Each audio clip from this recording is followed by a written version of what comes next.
responders first. You work for the people. Still dying. First We responders. pay your salaries. Stop supporting the New World Order.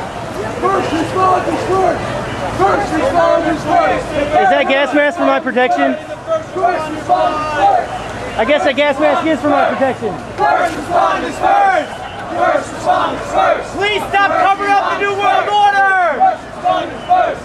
First responders first. Stop doing the government's dirty work. The New World Order. It's against the Constitution. When they start asking you guys to work with the military, are you going to go ahead and do it? They already are. They already are. They don't need the military. They have Blackwater. They don't need the military. Have the authority to police the Why are we people of this country. We pay your salaries. No martial law. No martial law. No martial law. No martial law. No martial law. No martial law. No martial law. No martial law. No martial law. No martial law. No martial law. No martial law. No martial law. Why am I in a free speech cage? Constitutionally taxing you.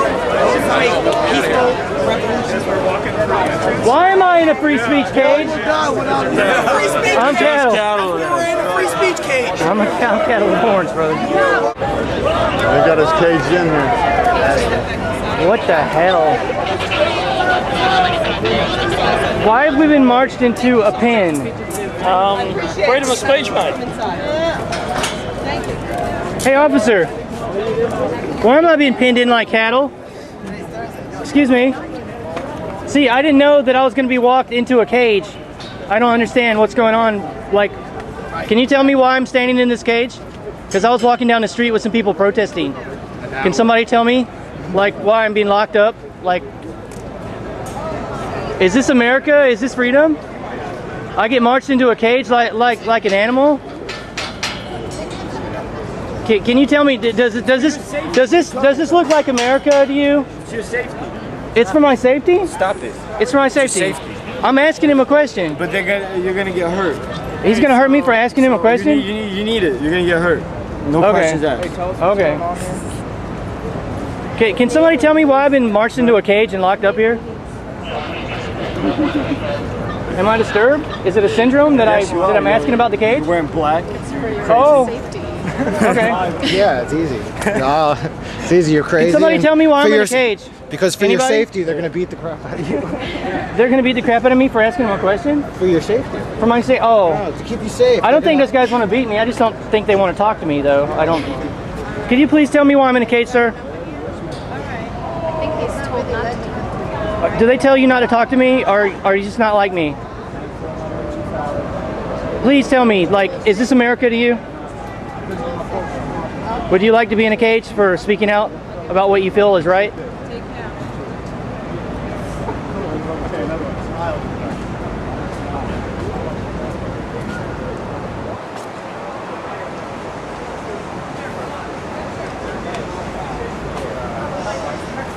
Marched into a cage.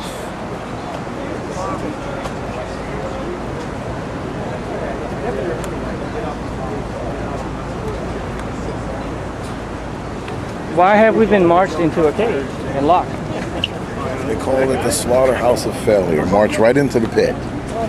Oh, why? The slaughterhouse of failure. Everybody in the mainstream media says that the 9/11 truth movement is dead. Today, we proved them wrong. One of the biggest. Yeah!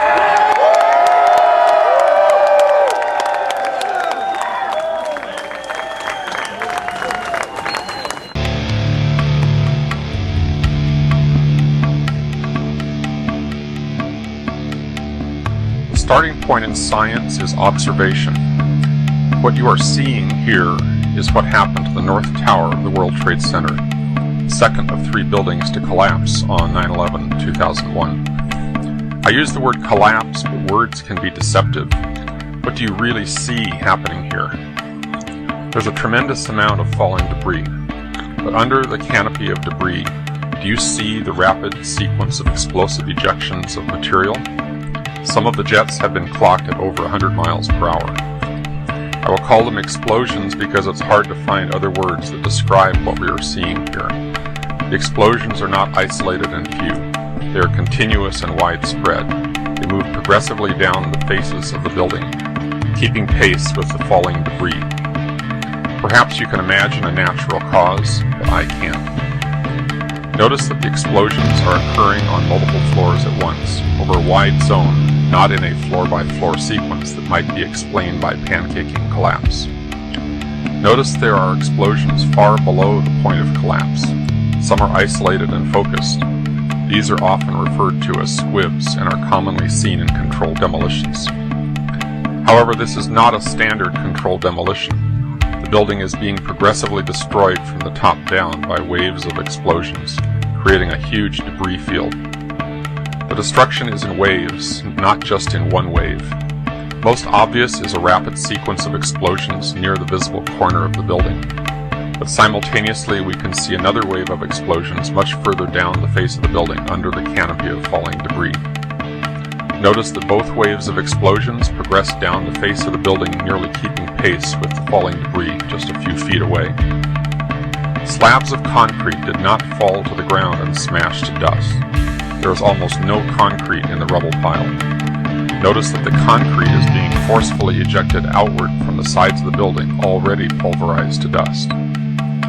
Notice that embedded in the dust clouds are huge girders and entire sections of steel framing that are being hurled out of the building. The horizontal speed of some of the girders has been clocked at over 70 miles per hour.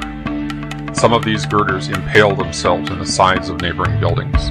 Some landed as much as 2 football fields away from the base of the tower. What could hurl heavy girders with such force and give them such speed?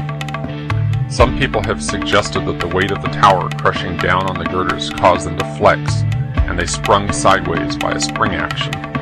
But we are not seeing isolated jumping girders. We are seeing a major fraction of the mass of the building, steel, concrete, office furniture, and the remains of human beings, reduced to small pieces of rubble and fine dust, and being explosively ejected in all directions. Bone fragments are found on the roofs of adjacent buildings. The bones were not crushed in the falling mass, or they would have been trapped in the debris pile. They were pulverized along with everything else and blown out in all directions. The NIST investigators have claimed that the top section of the building above the plane impact point came down like a pile driver, crushing the undamaged lower section of the building all the way to the ground. The top section of the building is, however, noticeably absent. There is nothing above the ring of explosions except for a fountain of debris. Can you see a pile driver? It does not appear that the building is being crushed by anything. The waves of destruction and explosive ejections of material are occurring over a wide zone that continues all the way to the top of what remains of the building. The scientists at NIST did not model the collapse of the towers. Their analysis was gravely flawed in many ways, but the biggest flaw was that the scope of their investigation was artificially limited. They took their analysis only to the point of initiation of collapse, as though all that followed was inevitable and needed no explanation. The scope of their investigation was artificially limited to what might have happened or could have happened to begin the collapse. What they explicitly did not take into account is what actually happened. By limiting their investigation to the natural precursors of collapse, plane damage and the fire, they ruled out from the start any possibility of discovering evidence of planned demolition. In other words, anything that occurred during the collapse itself, such as the evidence you're seeing here, was explicitly scripted out of the investigation. Any analytical model of the collapse, no matter how simple or how sophisticated, is a bad model and bad science if it does not come back full circle to explain the actual observations. What do you see?